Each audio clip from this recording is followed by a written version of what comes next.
అనంత కరుణామయుడు అపార కృపాశీలుడు అయిన అల్లాహ్ పేరుతో ప్రారంభిస్తున్నాను. విశ్వాసులారా, కట్టుబాట్లను పూర్తిగా పాటించండి. మీ కొరకు పశువులను పోలిన జంతువులన్నీ ధర్మసమ్మతం చెయ్యబడ్డాయి. ముందు మీకు తెలుపబడబోయేవి తప్ప.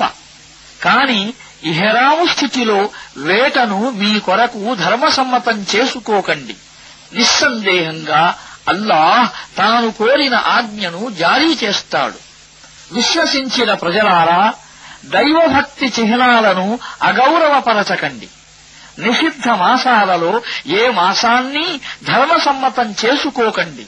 ఖుర్బానీ పశువులపై చెయ్యి చేసుకోకండి.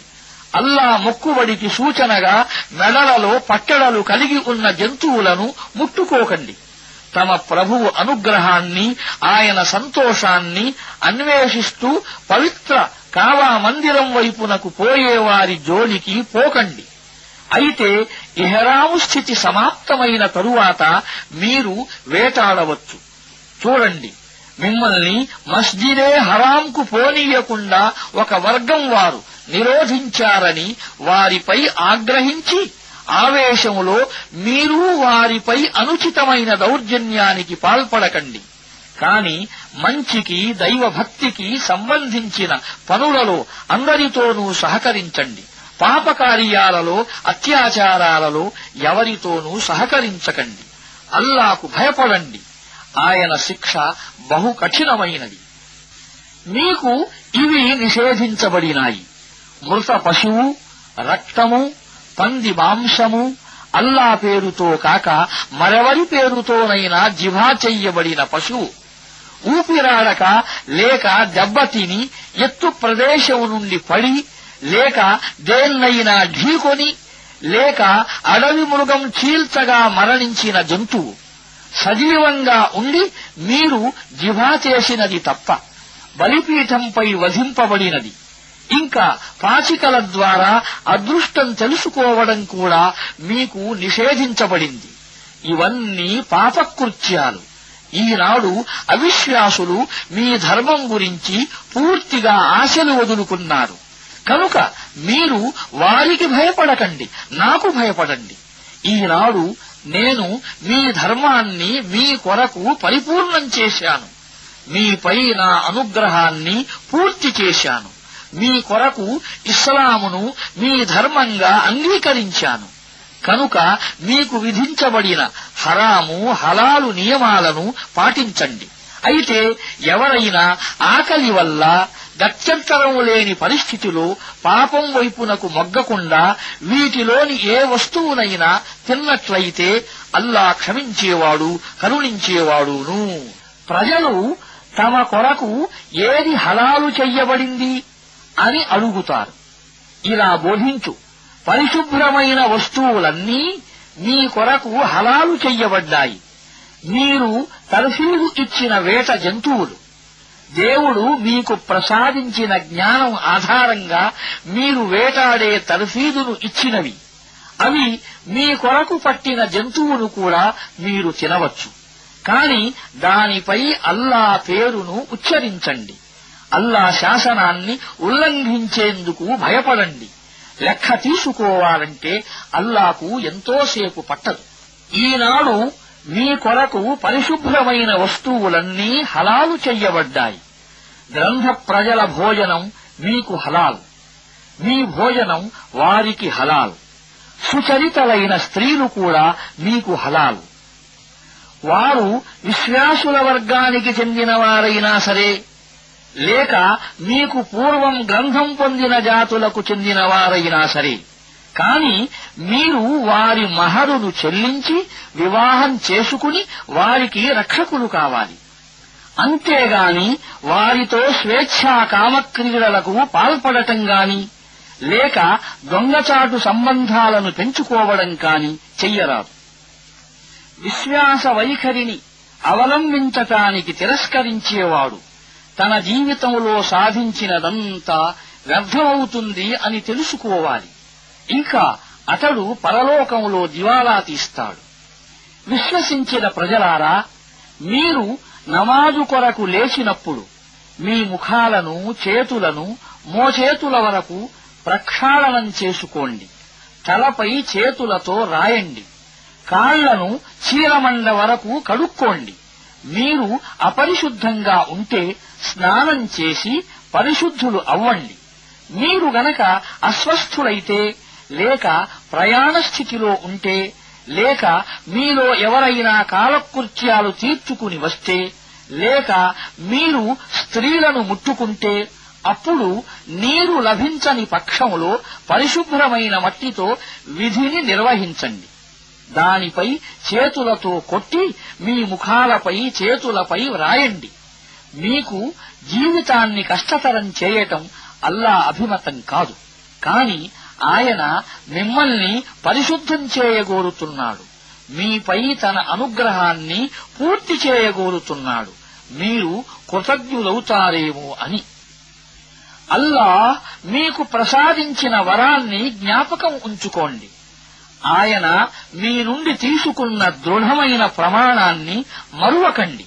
అంటే మీరు ఇలా అన్నారు: మేము విన్నాము, విధేయత చూపటానికి అంగీకరించాము. అల్లాకు భయపడండి. అల్లాకు హృదయాలలో ఉన్న మర్మాలు కూడా తెలుసు. విశ్వసించిన ప్రజలారా, అల్లా కొరకు సత్యంపై స్థిరంగా ఉండండి. న్యాయానికి సాక్షులుగా ఉండండి. ఏదైనా వర్గంతో ఉన్న వైరం కారణంగా మీరు ఆవేశానికి లోనై న్యాయాన్ని త్యజించకండి. న్యాయం చెయ్యండి. ఇది దైవభక్తికి సరిసమానమైనది. అల్లాకు భయపడుతూ వ్యవహరించండి. మీరు చేసేదంతా అల్లాకు పూర్తిగా తెలుసు. విశ్వసించి మంచి పనులు చేసేవారికి అల్లా వాగ్దానం చేశాడు. వారి పాపాలకు క్షమాభిక్ష, వారికి గొప్ప బహుమానం లభిస్తాయని. ఇక అవిశ్వాసానికి పాల్పడేవారు, అల్లా వాక్యాలను నిరాకరించేవారు నరకానికి పోతారు.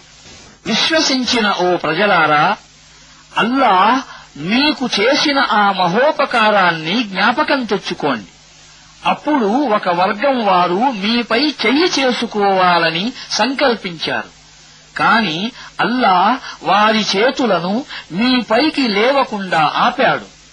అల్లాకు భయపడుతూ పని చెయ్యండి. విశ్వాసులు అల్లానే నమ్ముకోవాలి.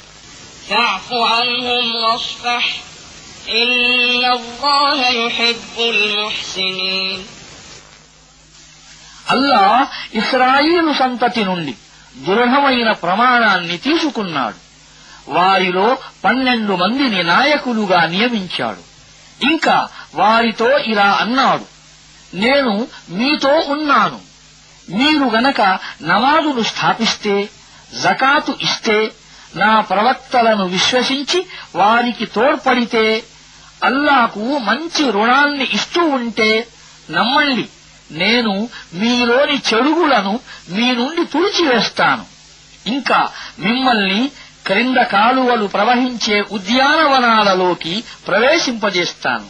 అయితే దీని తరువాత మీలో తిరస్కార వైఖరిని అవలంబించేవాడు వాస్తవానికి రుజుమార్గం తప్పినవాడవుతాడు.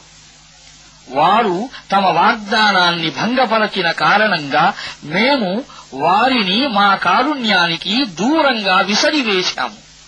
వారి హృదయాలను కర్కశం చేశాము. ఇప్పుడు వారి స్థితి ఎలా ఉందంటే, వారు పదాలను తారుమారు చేసి వాటి అర్థాన్ని, సందర్భాన్ని పూర్తిగా మార్చివేస్తారు.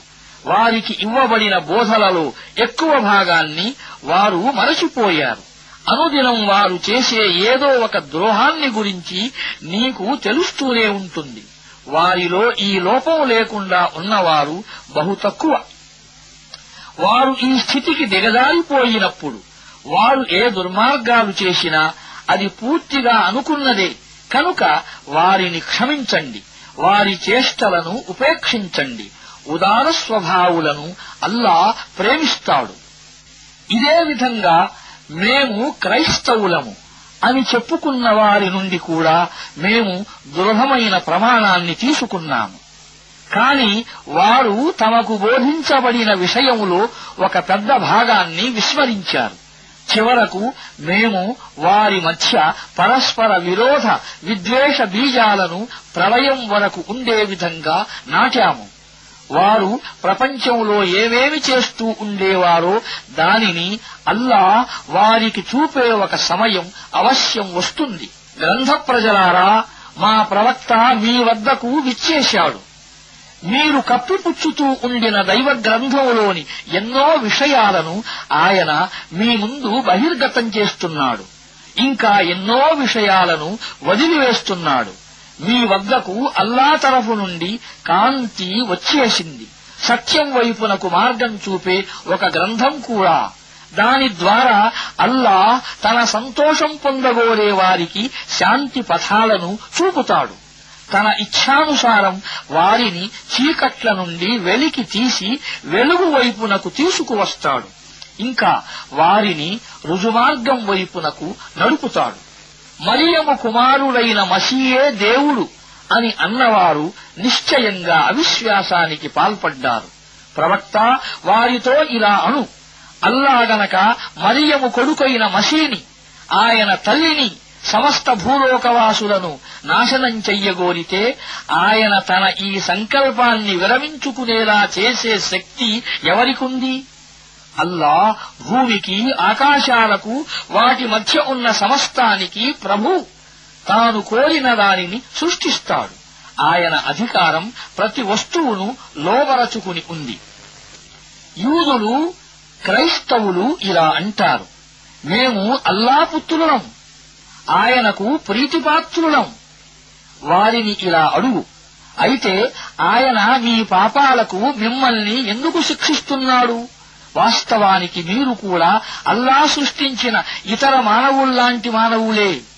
ఆయన తాను కోరిన వారిని క్షమిస్తాడు, తాను కోరిన వారిని శిక్షిస్తాడు. భూమి, ఆకాశాలు, వాటిలో ఉన్న సమస్తము ఆయన ఆస్తియే. ఆయన వైపునకే అందరూ పోవలసి ఉంది. గ్రంథ ప్రజలారా, ప్రవక్తల ఆగమన క్రమం ఎంతో కాలంగా ఆగిపోయి ఉన్నప్పుడు మా ఈ ప్రవక్త మీ వద్దకు వచ్చాడు. మీకు స్పష్టమైన ధర్మోపదేశాలను అందజేస్తున్నాడు.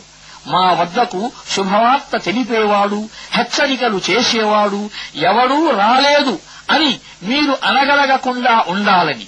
కనుక చూడండి, ఆ శుభవార్త తెలిపేవాడు, హెచ్చరికలు చేసేవాడు ఇప్పుడు విచ్చేశాడు. అల్లాహ్ ప్రతి వస్తువుపై అధికారం కలవాడు. మూసా తన జాతి వారితో ఇలా అన్న విషయాన్ని జ్ఞాపకం తెచ్చుకోండి: నా జాతి ప్రజలారా, అల్లా మీకు ప్రసాదించిన ఈ వరాన్ని గురించి ఆలోచించండి. ఆయన మీలో ప్రవక్తలను ఆవిర్భవింపజేశాడు, మిమ్మల్ని పాలకులుగా చేశాడు, ప్రపంచంలో ఎవరికీ ఇవ్వని దానిని మీకు ఇచ్చాడు. నా జాతి సోదరులారా, అల్లాహ్ మీ కొరకు వ్రాసి ఉంచిన పవిత్ర భూమిలో ప్రవేశించండి, వెన్ను చూపకండి, లేకపోతే విఫలులై ఘోర పరాజయంతో మరలి వస్తారు. వారు ఇలా జవాబు పలికారు: మూసా, అక్కడ మహాబలవంతులైన ప్రజలు ఉంటున్నారు. వారు అక్కడ్నుంచి వెళ్లిపోనంత వరకు మేము సుతరాము అక్కడకు పోము.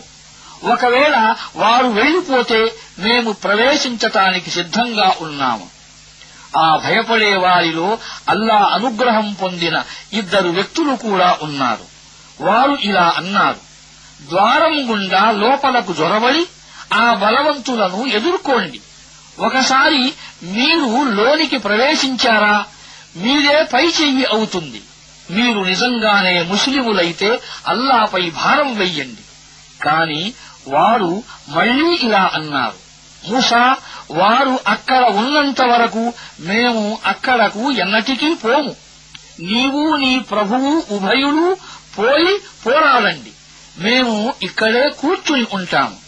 దానిపై మూసా ఇలా అన్నాడు: నా ప్రభువు, నా అధీనంలో ఎవ్వరూ లేరు, నేను నా సోదరుడు తప్ప. కనుక నీవు మమ్మల్ని ఈ అవిధేయుల నుండి వేరు చెయ్యి. అల్లాహ్ ఇలా అన్నాడు: సరే, అయితే ఆ దేశం వారికి 40 సంవత్సరాల వరకు నిషిద్ధం. వారు ధరణిలో నిలువ నీడ లేకుండా సంచరిస్తారు. ఈ అవిధేయుల స్థితికి ఎంతమాత్రం జాలిపడకండి. వారికి ఆదము యొక్క 2 తనయుల వృత్తాంతాన్ని కూడా పొల్లుపోకుండా వినిపించు. వారిద్దరూ ఖుర్బానీ ఇచ్చినప్పుడు ఒకరి ఖుర్బానీ స్వీకరించబడింది, మరొకరిది స్వీకరించబడలేదు. రెండోవాడు ఇలా అన్నాడు, నేను నిన్ను చంపివేస్తాను. సమాధానంగా మొదటివాడు ఇలా అన్నాడు, భయభక్తులు గలవారి మొక్కుబడులనే అల్లా స్వీకరిస్తాడు. నీవు నన్ను చంపటానికి చెయ్యి ఎత్తినా నేను నిన్ను చంపటానికి చెయ్యి ఎత్తను. సకల లోకాలకు ప్రభువైన అల్లాకు నేను భయపడతాను. నీవే నా పాపాన్ని నీ పాపాన్ని రెంటినీ మూటకట్టుకోవాలని, నరకవాసివి కావాలని నేను కోరుతున్నాను. దుర్మార్గుల దుర్మార్గానికి ఇదే తగిన ప్రతిఫలం. చివరకు అతడి మనస్సు తన సోదరుని హత్యను అతడి కొరకు సులభసాధ్యం చేసింది. అతడు అతన్ని చంపి నష్టపోయేవారిలో కలిసిపోయాడు. అప్పుడు అల్లా ఒక కాకిని పంపాడు. అది నేలను త్రవ్వసాగింది. తన సోదరుని శవాన్ని ఏ విధంగా దాచాలో అతడికి తెలుపటానికి. ఇది చూసి అతడు రోదించాడు, అయ్యో నేను పాడుగాను, నేను ఈ కాకిపాటివాణ్ణి కూడా కాలేకపోయానే, నా సోదరుని శవాన్ని దాచే ఉపాయం వెతకలేకపోయానే. తరువాత అతడు తాను చేసిన దానికి ఎంతో పశ్చాత్తాపపడ్డాడు. ఈ కారణం వల్లనే మేము ఇశ్రాయేలు సంతతికి ఈ ఫర్మానాను వ్రాసి ఇచ్చాము.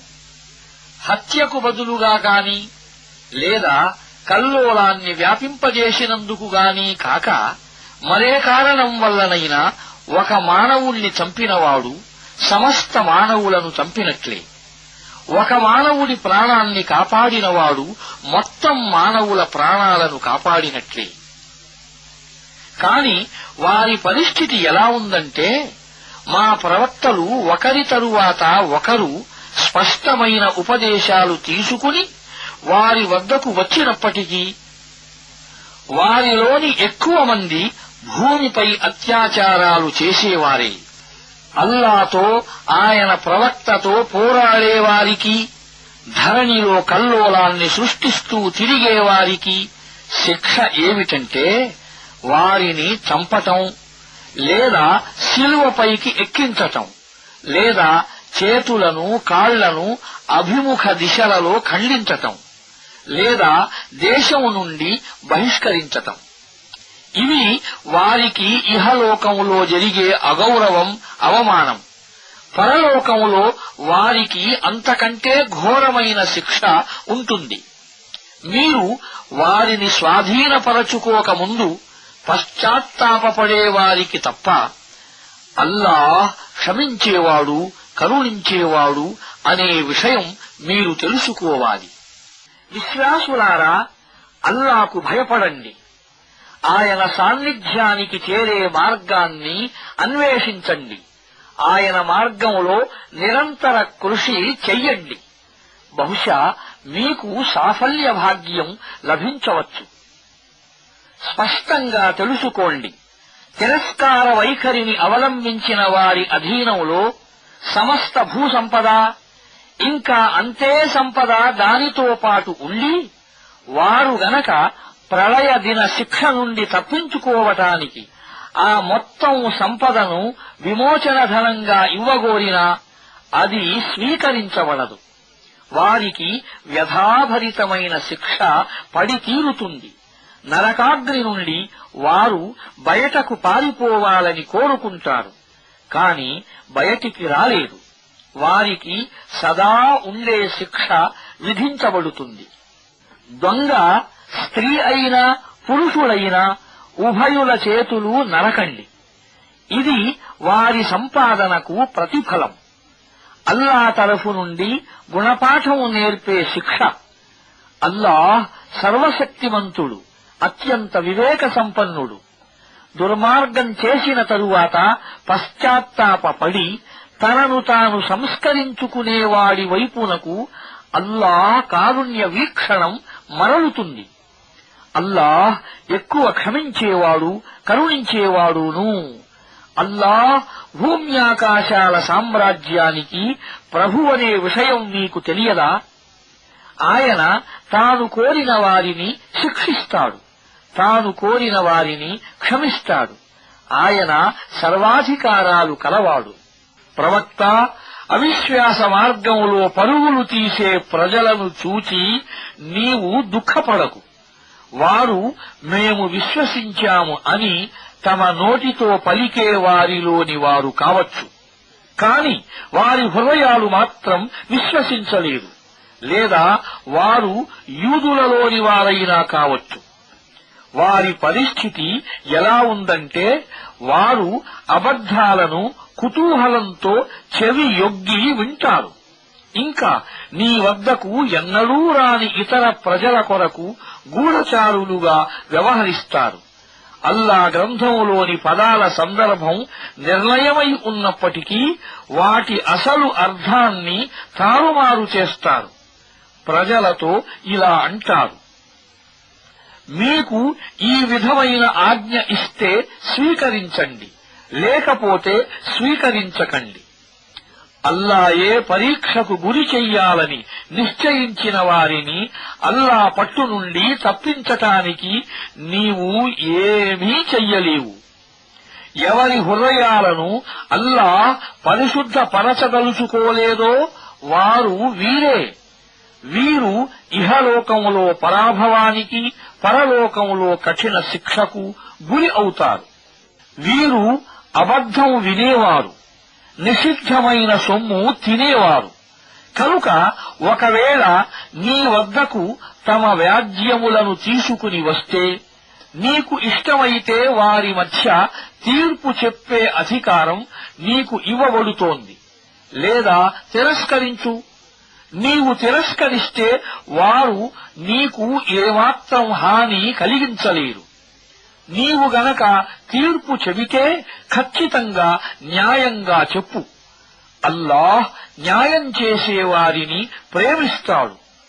అల్లా ఆజ్ఞ వ్రాయబడి ఉన్న తౌరాతు గ్రంథం వారి వద్ద ఉన్నప్పటికీ దాని పట్ల వైముఖ్యం ప్రదర్శిస్తూనే వారు నిన్ను ఎలా న్యాయ నిర్ణేతగా చేసుకుంటారు? అసలు విషయం ఏమిటంటే వారిలో విశ్వాసమే లేదు. మేము తౌరాతును అవతరింపజేశాము. అందులో మార్గదర్శకత్వము, జ్యోతి ఉన్నాయి. ముస్లిములైన ప్రవక్తలంతా దాని ప్రకారమే ఈ యూదుల వ్యవహారాలను పరిష్కరించేవారు. ఇదే విధంగా రబ్బీలు, షరియత్తు వేత్తలు కూడా దాని ఆధారంగానే తీర్పు చెప్పేవారు. ఎందుకంటే అల్లా గ్రంథాన్ని రక్షించే బాధ్యత వారిపై మోపబడింది. వారు దీనికి సాక్షులుగా ఉండేవారు. కనుక యూదులారా, మానవులకు భయపడకండి, నాకు భయపడండి. నా వాక్యాలను కొద్దిపాటి మూల్యం కొరకు అమ్మటం మానండి. అల్లా అవతరింపజేసిన చట్టం ప్రకారం తీర్పు చెయ్యని వారే అవిశ్వాసులు. తౌరాతు గ్రంథములో మేము యూదుల కొరకు ఈ ఆజ్ఞను వ్రాశాము. ప్రాణానికి బదులు ప్రాణం, కన్నుకు బదులు కన్ను, ముక్కుకు బదులు ముక్కు, చెవికి బదులు చెవి, పన్నుకు బదులు పన్ను, ఇలా సమస్త గాయాల కొరకు సమానమైన ప్రతీకారం. కాని ఎవరైనా ప్రతీకారం చెయ్యకుండా క్షమిస్తే అది అతనికి కఫారా అవుతుంది. అల్లా అవతరింపజేసిన శాసనం ప్రకారం తీర్పు చెయ్యని వారే దుర్మార్గులు. ఈ ప్రవక్తల తరువాత మేము మరియము కుమారుడైన ఈసాను పంపాము. ఆయన తన కాలములో ఉన్నటువంటి తౌరాతు గ్రంథములోని విషయాన్ని ధృవీకరించేవాడు. మేము ఆయనకు ఇంజీలును ప్రసాదించాము. అందులో మార్గదర్శకత్వము, జ్యోతి ఉండేవి. అది కూడా ఆ కాలములో ఉన్న తౌరాతులోని దానిని ధృవీకరించేది. అల్లాయందు భక్తి శ్రద్ధలు కలవారికి అది మార్గదర్శకం. అంతేకాదు హితోపదేశం కూడా. మేము ఇంజీలు గ్రంథ ప్రజలను ఆ గ్రంథంలో అల్లా అవతరింపజేసిన శాసనం ప్రకారం తీర్పు చెయ్యాలని ఆజ్ఞాపించాము. అల్లాహ్ అవతరింపజేసిన శాసనం ప్రకారం తీర్పు చెయ్యని వారే హద్దులు మీరినవారు. ప్రవక్త, మేము నీ వద్దకు పంపిన ఈ గ్రంథం సత్యాన్ని తీసుకుని వచ్చింది. తన కాలంలో ఉన్నటువంటి అల్ కితాబ్లోని భాగాలను అది ధృవీకరిస్తుంది, పరిరక్షిస్తుంది. కనుక నీవు అల్లా పంపిన చట్టం ప్రకారం ప్రజల వ్యవహారాలను పరిష్కరించు. నీ వద్దకు వచ్చిన సత్యానికి విముఖుడవై వారి వాంఛలను అనుసరించకు. మేము మీలోని ప్రతి ఒక్కరికీ ఒక షరియత్తును, ఒక జీవిత విధానాన్ని నిర్ణయించాము. మీ దేవుడు కోరుకున్నట్లయితే మీ అందరినీ ఒకే ఒక సంఘంగా కూడా రూపొందించి ఉండేవాడు. కాని ఆయన మీకు ఇచ్చిన దాని విషయంలో మిమ్మల్ని పరీక్షించేందుకు ఈ విధంగా చేశాడు. కనుక మంచి పనులలో ఒకరినొకరు మించిపోవటానికి ప్రయత్నించండి. చివరకు మీరంతా అల్లా వద్దకే మరలిపోవలసి ఉంది. అప్పుడు ఆయన మీరు భేదాభిప్రాయం కలిగి ఉన్న దాని అసలు యథార్థం ఏమిటో మీకు తెలుపుతాడు. కనుక ప్రవక్త, నీవు అల్లా అవతరింపజేసిన శాసనం ప్రకారం ప్రజల వ్యవహారాలను పరిష్కరించు. వారి కోరికలను అనుసరించకు. మిమ్మల్ని వారు మోసంలో పడవేసి అల్లాహ్ మీ వద్దకు పంపిన ఉపదేశానికి రవ్వంత కూడా విముఖులను చెయ్యకుండా మీరు అప్రమత్తులై ఉండండి. వారు గనక దానికి విముఖులైతే అల్లాహ్ వారు చేసిన కొన్ని పాపాలకు శాస్తిగా వారిని ఆపదకు గురి చెయ్యాలన్న నిర్ణయానికి వచ్చాడు అని తెలుసుకోండి. వారిలోని చాలా మంది అవిధేయులు అనేది వాస్తవం. వారు అల్లా శాసనానికి విముఖులై అజ్ఞానపు తీర్పు కావాలని కోరుకుంటున్నారా? కాని అల్లాపై నమ్మకం కల వారి దృష్టిలో అల్లా కంటే మంచి తీర్పు చెయ్యగలవాడెవ్వడు? విశ్వాసులారా, యూదులను క్రైస్తవులను మీ మిత్రులుగా చేసుకోకండి. వారు తమలో తామే ఒకరికొకరు మిత్రులు. మీలో ఎవరైనా వారిని తన మిత్రులుగా స్వీకరిస్తే అతడు కూడా వారిలో ఒకరుగా పరిగణింపబడతాడు. నిశ్చయంగా అల్లాహ్ దుర్మార్గులను తన మార్గదర్శకత్వానికి దూరం చేస్తాడు. హృదయాలలో కాపట్య రోగం ఉన్నవారు వారితోనే ఎక్కువగా కార్యకలాపాలు సాగిస్తూ తిరగటం నీవు చూస్తావు. వారు మేము ఏదన్నా ఆపదల వలయంలో చిక్కుకుంటామేమో అనే భయం మాకు ఉంది అని అంటారు. కాని అల్లాహ్ మీకు తిరుగులేని విజయాన్ని ప్రసాదించినప్పుడు, లేక తన తరఫు నుండి మరేదైనా విషయాన్ని బహిర్గతం చేసినప్పుడు వారు తమ మనస్సులలో గుప్తంగా ఉంచిన ఈ కాపట్యానికి సిగ్గుపడటం అనేది కూడా అసంభవం కాదు. అప్పుడు విశ్వాసులు ఇలా అంటారు: మేము మీతోనే ఉన్నాము అని అల్లా పేరుపై కఠోర ప్రమాణాలు చేసి నమ్మకం కలిగిస్తూ ఉండేవారు వీరేనా? వారు చేసిన పనులన్నీ వృధా అయ్యాయి. చివరకు వారికి మిగిలింది అపజయం, ఆశాభంగమును. విశ్వాసులారా, మీలో ఎవరైనా తమ ధర్మం నుండి వైదొలగిపోతే పోవచ్చు. అల్లాహ్ ఇంకా ఎంతో మందిని సృష్టిస్తాడు. అల్లాహ్ వారిని ప్రేమిస్తాడు. వారు అల్లాను ప్రేమిస్తారు. వారు విశ్వాసుల పట్ల మృదువుగాను, అవిశ్వాసుల పట్ల కఠినంగాను ప్రవర్తిస్తారు. అల్లా మార్గంలో అవిశ్రాంత కృషి చేస్తారు. నిందించే వారి నిందలకు వారు భయపడరు. ఇది అల్లా అనుగ్రహం. ఆయన దానిని తాను కోరిన వారికి ప్రసాదిస్తాడు. ఆయన అపారమైన సాధన సంపత్తికి యజమాని. సర్వమూ తెలిసినవాడు. వాస్తవానికి మీ మిత్రులు కేవలం అల్లా ప్రవక్త, నమాజును స్థాపించే, జకాతు ఇచ్చే, అల్లా ముందు రుకూ చేసే విశ్వాసులు మాత్రమే. అల్లాను, ఆయన ప్రవక్తను, విశ్వాసులను తమ మిత్రులుగా స్వీకరించేవారు అల్లా పక్షమే ఆధిక్యం వహిస్తుందని తెలుసుకోవాలి. విశ్వాసులారా, మీకు పూర్వపు గ్రంథ ప్రజలలో మీ ధర్మాన్ని ఒక పరిహాసంగా, ఒక వినోద వస్తువుగా పరిగణించిన వారిని, ఇతర అవిశ్వాసులను మీ మిత్రులుగా, సహచరులుగా చేసుకోకండి. మీరు గనక విశ్వాసులే అయితే అల్లాకు భయపడండి. మీరు నమాజు కొరకు పిలుపునిస్తే వారు దానిని పరిహసించి వినోదిస్తారు. దీనికి కారణం వారికి బుద్ధి లేకపోవటమే.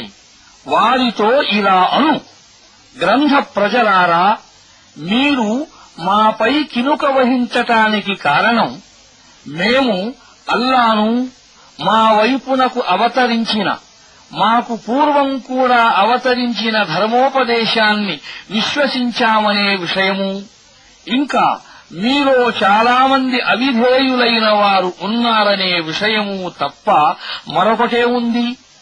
ఇంకా ఇలా చెప్పు: అల్లా వద్ద ఎవరి ముగింపు అవిధేయుల ముగింపు కంటే కూడా హీనతరంగా ఉంటుందో వారిని గురించి తెలియజేయనా? వారు అల్లా శాపగ్రస్తులు. వారిపై ఆయన ఆగ్రహం విరుచుకుపడింది. వారు కోతులుగా, పందులుగా చెయ్యబడ్డారు. వారు తాగూతు దాస్యం చేశారు. వారు ఎంతో అధ్వాన్న స్థితిలో ఉన్నారు. వారు రుజుమార్గం తప్పి బహుదూరం పోయారు. వారు మీ వద్దకు వచ్చినప్పుడు మేము విశ్వసించాము అని అంటారు. కాని వాస్తవానికి వారు అవిశ్వాసాన్ని మోసుకువచ్చారు. అవిశ్వాసాన్నే మోసుకుని తిరిగిపోయారు. అల్లాకు బాగా తెలుసు వారు తమ హృదయాలలో ఏమేమి దాచి ఉంచారో. వారిలో చాలామంది పాపకార్యాలలో, హింసా దౌర్జన్యాలలో చురుకుగా పాల్గొంటూ తిరగటాన్ని, హరాము సొమ్మును తినటాన్ని నీవు చూస్తావు. వారు చేసే ఈ చేష్టలు బహు చెడ్డవి. వారి పండితులు, మత గురువులు పాపపు మాటలు పలక్కుండా, హరాము సంపాదన తినకుండా వారిని ఎందుకు నిరోధించరు? నిశ్చయంగా వారు సిద్ధం చేసుకుంటున్న తమ జీవిత కర్మ పత్రం చాలా చెడ్డది. యూదులు ఇలా అంటారు: అల్లా చేతులు బంధింపబడి ఉన్నాయి. వాస్తవంగా బంధాలు వారి చేతులకే పడి ఉన్నాయి. శాపం వారిపైనే పడింది. వారి వాగుడుకు ప్రతిఫలంగా అల్లా చేతులు విశాలంగా ఉన్నాయి. తాను కోరిన ప్రకారం ఆయన ఖర్చు చేస్తాడు. వాస్తవం ఏమిటంటే, నీ ప్రభువు తరఫు నుండి నీపై అవతరించిన గ్రంథం వారిలో చాలామంది యొక్క తలబిరుసుతనము, అసత్యానుసరణము అతిశయించటానికి కారణభూతమైంది. ఈ కారణంగా మేము వారి మధ్య విరోధ విద్వేషాలు ప్రళయం వరకు ఉండే విధంగా చేశాము. వారు యుద్ధజ్వాలను ప్రజ్వలింపచేసినప్పుడల్లా అల్లాహ్ దానిని చల్లారుస్తాడు. వారు భూమిలో సంక్షోభాన్ని వ్యాపింపచెయ్యటానికి ప్రయత్నం చేస్తున్నారు. కాని అల్లాహ్ సంక్షోభం సృష్టించే వారిని ఎంతమాత్రం ప్రేమించడు. ఈ తలబిరుసుతనానికి బదులుగా ఈ గ్రంథ ప్రజలు విశ్వసించి ఉంటే, అల్లా పట్ల భయభక్తుల వైఖరిని అవలంబించి ఉంటే, మేము వారి పాపాలను వారి నుండి దూరం చేసి ఉండేవారము. వారిని భోగభాగ్యాలతో నిండి ఉన్న స్వర్గవనాలలో ప్రవేశింపజేసి ఉండేవారము. వారు తౌరాతును, ఇంజీలును వారి ప్రభువు తరఫు నుండి వారి వద్దకు పంపబడిన ఇతర గ్రంథాలను అనుష్ఠించి ఉన్నట్లయితే ఎంత బాగుండేది. ఆ విధంగా చేసి ఉంటే వారి కొరకు ఆహారం పైనుండి వర్షించి ఉండేది, కింది నుండి పొంగి ఉండేది. వారిలో కొందరు రుజువర్తనులు కూడా ఉన్నారన్నమాట నిజమే. కాని వారిలో అధిక సంఖ్యాకులు బహు దుర్మార్గులు.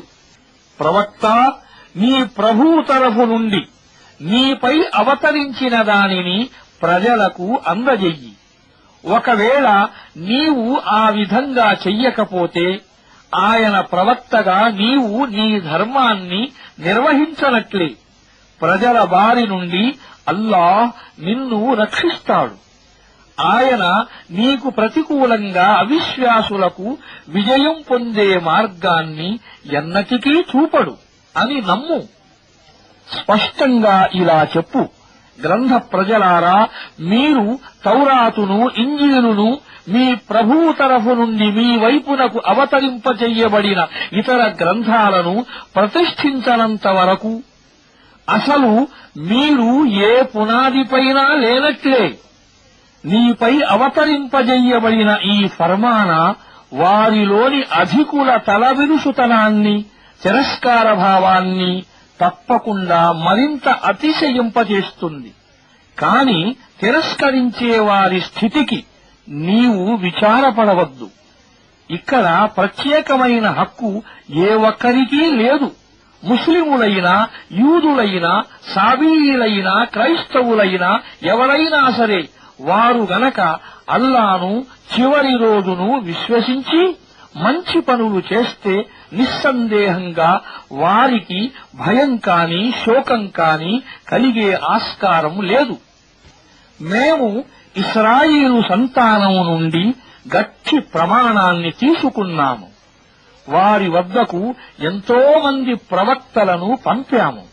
కాని వారి వద్దకు వారి మనోవాంఛలకు వ్యతిరేకమైన దానిని ఏ ప్రవక్త అయినా తెచ్చినప్పుడల్లా వారు కొందరిని అసత్యవాదులని తిరస్కరించారు, మరికొందరిని హత్య చేశారు. ఆ విధంగా చెయ్యటం వల్ల ఏ ఉపద్రవమూ సంభవించదని వారు భావించారు. కనుక వారు గుడ్డివారు, చెవిటివారు అయ్యారు. తరువాత అల్లాహ్ వారిని క్షమించాడు. అయినా వారిలో చాలా మంది మరింత గుడ్డివారుగా, మరింత చెవిటివారుగా అవుతూ పోయారు. అల్లాహ్ వారి ఈ చేష్టలన్నింటినీ చూస్తూనే ఉన్నాడు. మరియము కుమారుడైన మసీయే అల్లాహ్ అని అన్నవారు నిశ్చయంగా అవిశ్వాసానికి పాల్పడినట్లే. వాస్తవానికి మసీ ఇలా అన్నాడు, ఇశ్రాయిలు వంశీయులారా, అల్లాకు దాస్యం చెయ్యండి. ఆయన నాకు ప్రభువే, మీకూ ప్రభువే. ఇతరులను అల్లాకు భాగస్వాములుగా చేసేవారికి అల్లాహ్ స్వర్గాన్ని నిషిద్ధం చేశాడు. వారి నివాసం నరకం. అటువంటి దుర్మార్గులకు సహాయం అందించేవాడెవడూ లేడు. అల్లాహ్ ముగ్గురిలో ఒకడు అని అన్నవారు నిశ్చయంగా అవిశ్వాసానికి పాల్పడినవారు. వాస్తవమేమిటంటే దేవుడు ఒక్కడే, మరొక దేవుడు లేడు. వారు గనక తమ ఈ మాటలను మానుకోకపోతే వారిలో అవిశ్వాసానికి ఒడిగట్టిన వారికి వ్యథాభరితమైన శిక్ష పడుతుంది. అయితే వారు అల్లా వైపునకు మరలరా? క్షమించమని ఆయనను వేడుకోరా? అల్లాహ్ అమితంగా మన్నించేవాడు, కరుణించేవాడును. మరియము పుత్రుడైన మసీ ఒక ప్రవక్త తప్ప మరేమీ కాడు. ఆయనకు పూర్వం కూడా ఎంతో మంది ప్రవక్తలు గతించారు. ఆయన తల్లి సద్గుణ సంపన్నురాలు. వారు ఉభయులు ప్రతిరోజూ భోజనం చేసేవారు. చూడండి, మేము వారి ముందు యథార్థానికి సంబంధించిన సూచనలను ఎలా విశదీకరిస్తున్నామో చూడండి. అయినా వారు సన్మార్గం తప్పి ఎటుపోతున్నారో. వారితో ఇలా అను, ఇదేమిటి, మీరు అల్లాను వదలి మీకు నష్టం కాని, లాభం కాని కలిగించే అధికారం లేని దానిని పూజిస్తున్నారు. అందరినీ వినేవాడు, అంతా తెలిసినవాడు అల్లా మాత్రమే. ఇలా చెప్పు, గ్రంథ ప్రజలారా, మీ ధర్మం విషయంలో అన్యాయంగా హద్దులు మీరి ప్రవర్తించకండి. మీకు పూర్వం స్వయంగా తాము మార్గభ్రష్టులై ఇంకా చాలా మందిని మార్గభ్రష్టులుగా చేసి రుజుమార్గం తప్పిన వారి ఊహాపోహలను అనుసరించకండి. ఇశ్రాయేలు సంతతి వారిలో అవిశ్వాస మార్గం అవలంబించిన వారిని దావూదు నోట, మరియము కుమారుడైన మసీ నోట శపించటం జరిగింది. ఎందుకంటే వారు అవిధేయులయ్యారు, అత్యాచారాలు చేయసాగారు. చెడు పనులు చెయ్యకుండా వారు ఒకరినొకరు నిరోధించటం మానివేశారు. వారు అవలంబించిన మార్గం చాలా చెడ్డది. ఈనాడు నీవు వారిలో చాలా ఎక్కువ మందిని విశ్వాసులకు ప్రతికూలంగా అవిశ్వాసులను బలపరిచేవారుగా, వారితో మైత్రి చేసేవారుగా చూస్తావు.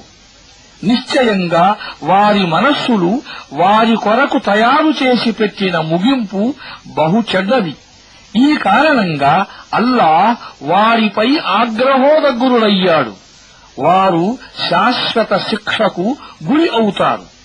వారు నిజంగానే అల్లాను, ప్రవక్తను, ప్రవక్తపై అవతరించిన దానిని విశ్వసించేవారే అయితే అవిశ్వాసులను ఎన్నటికీ మిత్రులుగా చేసుకుని ఉండేవారు కాదు. కాని వారిలో చాలామంది అల్లా పట్ల విధేయతకు దూరమైపోయారు. విశ్వాసుల పట్ల విరోధం విషయంలో నీవు యూదులను, ముష్రిక్కులను అందరికంటే ఎక్కువ ప్రచండులుగా కనుగొంటావు. విశ్వాసుల పట్ల మైత్రి విషయంలో మేము క్రైస్తవులం అని అన్నవారిని అత్యంత సన్నిహితులుగా చూస్తావు. దీనికి కారణం ఏమిటంటే వారిలో దైవభక్తి గల విద్వాంసులు, ప్రపంచాన్ని పరిత్యజించిన సన్యాసులు ఉన్నారు. ఇంకా వారిలో అహంభావం లేదు. ప్రవక్తపై అవతరించిన ఈ గ్రంథాన్ని వారు విన్నప్పుడు సత్యాన్ని గ్రహించిన కారణంగా వారి కళ్ళు అశ్రువులతో చెమ్మగిల్లటాన్ని నీవు చూస్తావు. వారు ఇలా అనేస్తారు, ప్రభూ, మేము విశ్వసించాము, మా పేర్లను సాక్ష్యం ఇచ్చేవారిలో వ్రాయి. ఇంకా వారు ఇలా అంటారు, మా ప్రభువు మమ్మల్ని సజ్జనులలో చేర్చాలనే ఆకాంక్ష మాకు ఉన్నప్పుడు మేము అల్లాను ఎందుకు విశ్వసించకూడదు? మా వద్దకు వచ్చిన సత్యాన్ని ఎందుకు స్వీకరించకూడదు? వారు ఇలా పలికిన కారణంగా అల్లాహ్ వారికి కింద కాలువలు ప్రవహించే ఉద్యానవనాలను ప్రసాదించాడు. వారు అక్కడ కలకాలం ఉంటారు. సద్వర్తనులకు లభించే ప్రతిఫలం ఇది. ఇక మా వాక్యాలను స్వీకరించటానికి తిరస్కరించేవారు, వాటిని అసత్యాలుగా చిత్రించి నిరాకరించేవారు నరకానికి అర్హులు. విశ్వాసులారా, అల్లాహ్ మీ కొరకు ధర్మసమ్మతం చేసిన పరిశుద్ధ వస్తువులను నిషిద్ధం చేసుకోకండి. హద్దులను అతిక్రమించకండి. మితిమీరి ప్రవర్తించేవారంటే అల్లాకు ఏమాత్రం ఇష్టం ఉండదు. అల్లాహ్ మీకు ప్రసాదించిన ధర్మసమ్మతము, పరిశుద్ధమూ అయిన ఆహారాన్ని తినండి, త్రాగండి. మీరు విశ్వసించిన దైవం పట్ల అవిధేయతకు దూరంగా ఉండండి. మీరు చేసే అర్థం లేని ప్రమాణాలను గురించి అల్లాహ్ మిమ్మల్ని పట్టుకోడు. కాని మీరు బుద్ధిపూర్వకంగా చేసే ప్రమాణాలను గురించి ఆయన మిమ్మల్ని తప్పకుండా ప్రశ్నిస్తాడు. అటువంటి ప్రమాణభంగానికి పరిహారం ఏమిటంటే, మీరు మీ ఆలుబిడ్డలకు తినిపించే మామూలు భోజనం 10 మంది పేదలకు పెట్టటం, లేదా వారికి కట్టుబట్టలు ఇవ్వటం, లేదా ఒక బానిసను స్వతంత్రునిగా చెయ్యటం. ఈ స్థోమత లేని వారు 3 రోజుల పాటు ఉపవాసం ఉండాలి. మీరు ప్రమాణం చేసి భంగపరిస్తే మీ ప్రమాణాలకు పరిహారం ఇది. మీరు మీ ప్రమాణాలను కాపాడుకోండి. మీరు కృతజ్ఞతలు తెలుపుతారని అల్లాహ్ ఈ విధంగా తన ఆజ్ఞలను మీ కొరకు విశదం చేస్తున్నాడు. విశ్వాసులారా, సారాయి, జూదం, దైవేతర మందిరాలు, పాచికల ద్వారా జోస్యం ఇవన్నీ అసహ్యకరమైన సైతాను పనులు. వాటిని విసర్జించండి. మీకు సాఫల్య భాగ్యం కలిగే అవకాశం ఉంది. సైతాను సారాయి, జూదాల ద్వారా మీ మధ్య విరోధ విద్వేషాలను సృష్టించాలని, మిమ్మల్ని అల్లాహ్ స్మరణ నుండి, నమాజు నుండి వారించాలని కోర్తాడు. కనుక మీరు వీటిని మానుకుంటారా లేదా? అల్లా మాటను, ఆయన ప్రవక్త మాటను వినండి, వాటిని మానుకోండి. కాని మీరు గనక ఆజ్ఞలను పాలించకపోతే బాగా తెలుసుకోండి, మా ప్రవక్తపై ఉన్న బాధ్యత కేవలం ఆజ్ఞలను స్పష్టంగా అందజేయటమే. విశ్వసించి మంచి పనులు చేసేవారిని వారు పూర్వం తిన్నదానిని గురించి, త్రాగిన దానిని గురించి ప్రశ్నించటం జరగదు. కాని వారు ఇక ముందు హరాము చెయ్యబడిన వస్తువులకు దూరంగా ఉండాలి. స్థిరమైన విశ్వాసం కలిగి ఉండాలి. మంచి పనులు చెయ్యాలి. ఇంకా మానుకోవాలని ఆజ్ఞాపించబడిన వస్తువులనన్నింటినీ మానుకోవాలి. అల్లా ఆజ్ఞను అంగీకరించాలి. భయభక్తులతో పాటు సద్వర్తన కూడా కలిగి ఉండాలి. అల్లాహ్ సౌశీల్యవంతులను ప్రేమిస్తాడు. విశ్వాసులారా, మీ చేతులకు, మీ ఈటెల దెబ్బకు పూర్తిగా అందుబాటులో ఉన్న వేట వస్తువు ద్వారా అల్లాహ్ మిమ్మల్ని కఠిన పరీక్షకు గురి చేస్తాడు. తనను చూడకుండానే మీలో ఎవరు తనకు భయపడతారో చూద్దామని. ఈ హెచ్చరిక తరువాత అల్లా నిర్ణయించిన హద్దులను అతిక్రమించే వారికి వ్యథాభరితమైన శిక్ష పడుతుంది. విశ్వసించిన ఓ ప్రజలారా, ఇహ్రాము స్థితిలో వేటాడకండి. ఒకవేళ మీలో ఎవరైనా బుద్ధిపూర్వకంగా అలా చేస్తే అతడు తాను చంపిన జంతువుతో సరితూగే ఒక పశువును నజరానా మొక్కుబడిగా సమర్పించుకోవాలి. దానిని మీలో న్యాయస్థులైన 2 వ్యక్తులు నిర్ణయించాలి. ఈ నజరానాను కాబాకు చేర్చాలి. లేకపోతే ఆ పాపానికి పరిహారంగా కొంతమంది పేదలకు భోజనం పెట్టాలి. లేదా దానికి సమానంగా ఉపవాసాలు ఉండాలి. ఎందుకంటే తాను చేసిన దాని యొక్క ఫలితాన్ని అతడు చవిచూడాలి. పూర్వం జరిగిన దానిని అల్లాహ్ క్షమించాడు. కాని ఇక ముందు ఎవరైనా మళ్లీ అలా చేస్తే అల్లాహ్ వారికి ప్రతీకారం చేస్తాడు. అల్లాహ్ అత్యంత శక్తి సంపన్నుడు. ప్రతీకారం చేసే శక్తి ఆయనకు ఉంది. సముద్ర జంతువులను వేటాడటం, వాటిని తినటం మీ కొరకు ధర్మసమ్మతం చెయ్యబడ్డాయి. మీరు మజిలీ చేసే చోట కూడా వాటిని తినవచ్చు. ఇంకా వాటిని ప్రయాణీకుల బృందం కొరకు భోజన సామగ్రిగా కూడా చేసుకోవచ్చు.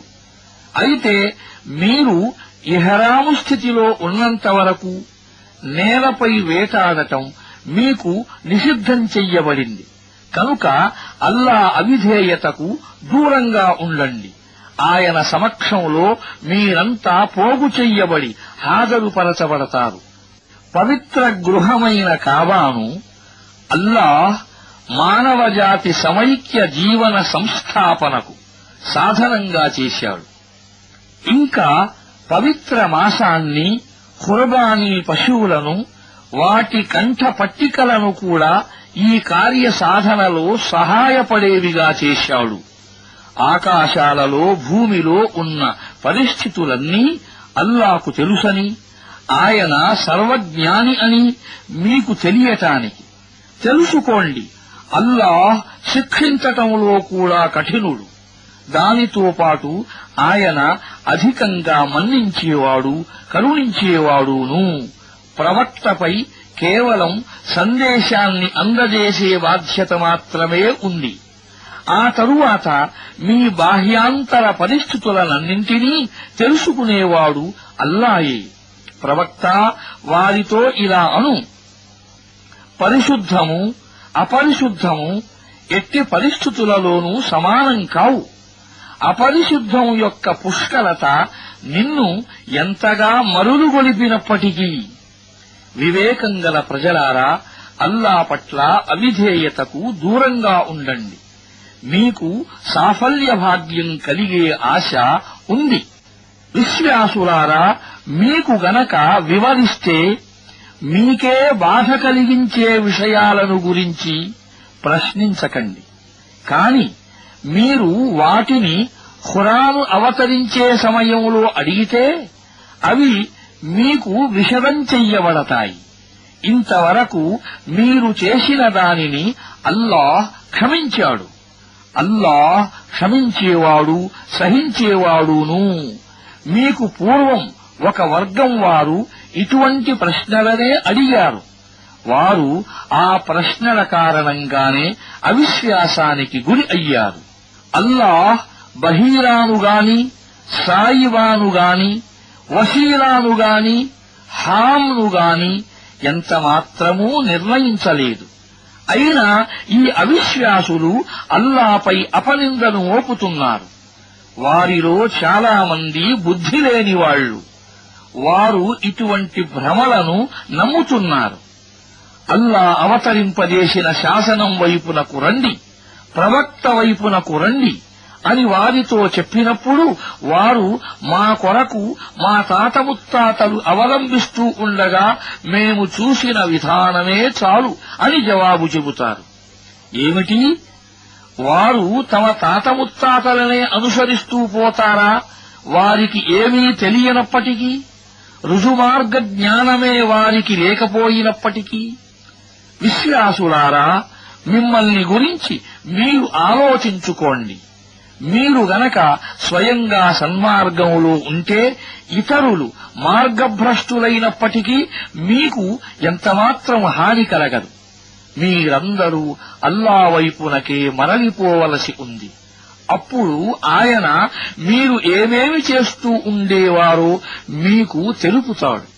విశ్వాసులారా, మీలో ఎవరికైనా మరణ సమయం ఆసన్నమై అతడు వీలునామా వ్రాయిస్తున్నప్పుడు దాని సాక్ష్యానికి అనుసరించవలసిన పద్ధతి ఏమిటంటే, మీరు న్యాయవర్తనులైన ఇద్దరు వ్యక్తులు సాక్షులుగా చెయ్యబడాలి. లేక ఒకవేళ మీరు ప్రయాణ స్థితిలో ఉండి అక్కడ మీకు మృత్యు విపత్తు సంభవిస్తే అప్పుడు ముస్లిమేతరుల నుండే ఇద్దరు సాక్షులను తీసుకోవాలి. తరువాత ఏదైనా అనుమానం కలిగితే నమాజు చేసిన పిదప ఆ ఇద్దరు సాక్షులను మసీదులో ఆపాలి. వారిద్దరూ అల్లాపై ప్రమాణం చేసి ఇలా చెప్పాలి: మేము స్వార్థం కొరకు సాక్ష్యాన్ని అమ్మేవాళ్లం కాదు. అతడు మాకు దగ్గర బంధువైనా సరే మేము అతని విషయంలో పక్షపాతం చూపం. మేము అల్లా కొరకు ఇచ్చే సాక్ష్యాన్ని దాచేవారం కాము. మేము ఆ విధంగా చేస్తే పాపాత్ములలో లెక్కింపబడతాము. కాని ఆ ఉభయులు తమను తాము పాపానికి గురి చేసుకున్నట్లు తెలిస్తే అప్పుడు వారి స్థానంలో సాక్ష్యమివ్వటానికి వారికంటే యోగ్యులైన మరో ఇద్దరు వ్యక్తులు హక్కు విషయంలో అన్యాయం జరిగిన వారి నుండి ముందుకు రావాలి. వారు అల్లాపై ప్రమాణం చేసి ఇలా చెప్పాలి: మా సాక్ష్యం వారి సాక్ష్యం కంటే ఎక్కువ సత్యమైనది. మేము మా సాక్ష్యం విషయంలో ఏ విధమైన అక్రమానికి పాల్పడలేదు. మేము ఆ విధంగా చేస్తే అన్యాయపరులలో చేరిపోతాము. ఈ పద్ధతి వల్ల ప్రజలు నిజమైన సాక్ష్యం ఇస్తారని, లేదా వారి ప్రమాణాలను తరువాత తీసుకోబడే ఇతరుల ప్రమాణాలు ఖండిస్తాయనే భయమైనా కనీసం వారికి కలుగుతుందని ఎక్కువగా ఆశించవచ్చు. అల్లాకు భయపడండి, ఆలకించండి, అవిధేయత చూపేవారిని అల్లాహ్ తన మార్గదర్శకత్వానికి దూరం చేస్తాడు. అల్లాహ్ ప్రవక్తలందరినీ సమావేశపరచి మీకు ఏమని జవాబు ఇవ్వబడింది అని అడిగే రోజున మాకు ఏమీ తెలియదు, గుప్తంగా ఉన్న యథార్థాలన్నీ మీకే తెలుసు అని వారు సమాధానం చెబుతారు. ఇంకా అల్లాహ్ ఈ విధంగా అడగబోయే ఆ సమయాన్ని గురించి ఊహించండి. మరియం కుమారుడైన ఈసా, జ్ఞాపకం తెచ్చుకో, నేను నీకు నీ తల్లికి ప్రసాదించిన అనుగ్రహాన్ని. నేను పరిశుద్ధాత్మ ద్వారా నీకు సహాయం చేశాను. నీవు ఊయలలో సైతం ప్రజలతో మాట్లాడేవాడివి. అదేవిధంగా ఎదిగిన తరువాత కూడా నేను నీకు గ్రంథాన్ని, వివేకాన్ని, తౌరాతును, ఇంజీలును నేర్పాను. నీవు నా ఆదేశంతో పక్షి ఆకారం గల మట్టి బొమ్మను తయారు చేసి దానిలో ఊదేవాడివి. అది నా ఆజ్ఞతో పక్షి అయ్యేది. నీవు పుట్టు గురుడిని, కుష్ఠు రోగిని నా ఆజ్ఞతో బాగు చేసేవాడివి. నీవు మృతులను నా ఆజ్ఞతో వెలికి తీసేవాడివి. నీవు స్పష్టమైన సూచనలతో ఇశ్రాయేలు సంతతి వారి వద్దకు వచ్చినప్పుడు వారిలోని సత్య తిరస్కారులు ఈ సూచనలు మాయ తప్ప మరేమీ కాదు అని అన్నారు. అప్పుడు నేనే నిన్ను వారి బారి నుండి రక్షించాను. నేను హవారీలకు నన్ను, నా ప్రవక్తను విశ్వసించండి అని సూచించినప్పుడు వారు మేము విశ్వసించాము, మేము ముస్లిములము అయ్యామన్నదానికి నీవే సాక్షి అని అన్నారు. హవారీల విషయములో మరొక సంఘటనను కూడా జ్ఞాపకం తెచ్చుకో.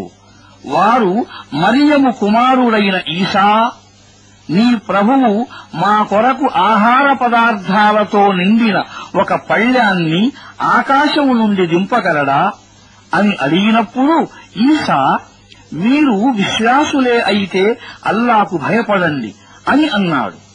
వారు ఇలా అన్నారు, ఆ పళ్ళ్యములో ఉన్న ఆహారాన్ని భుజించాలని, మా హృదయాలకు తృప్తి కలగాలని, నీవు మాకు చెప్పినదంతా నిజమనే విషయం మాకు తెలియాలని, ఇంకా మేము దానికి సాక్షులుగా ఉండాలని మాత్రమే మేము కోరుతున్నాము.